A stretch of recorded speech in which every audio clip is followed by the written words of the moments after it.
बिस्मिल्लाहिर्रहमानिर्रहीम। अस्सलाम वालेकुम व्यूवर्स, कैसे हैं? उम्मीद है आप ठीक होंगे। आज हम बना रहे हैं चिकन फ्राई। हम नमक लेंगे 1 टेबल स्पून, इसमें डालेंगे और 1 कप से कम थोड़ा ये हम डालेंगे इसमें सिरका।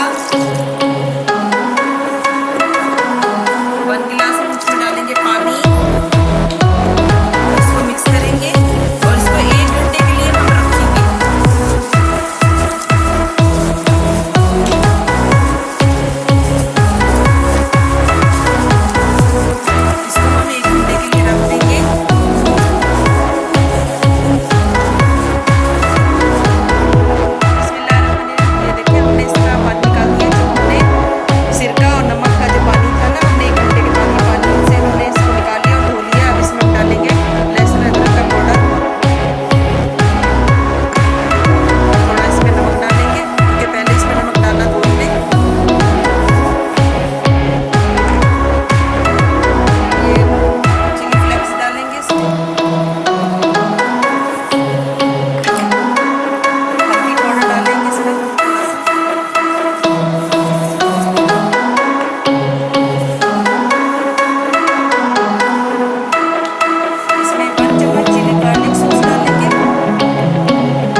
बिस्मिल्लाहिर्रहमानिर्रहीम। 20 मिनट हो चुके हैं।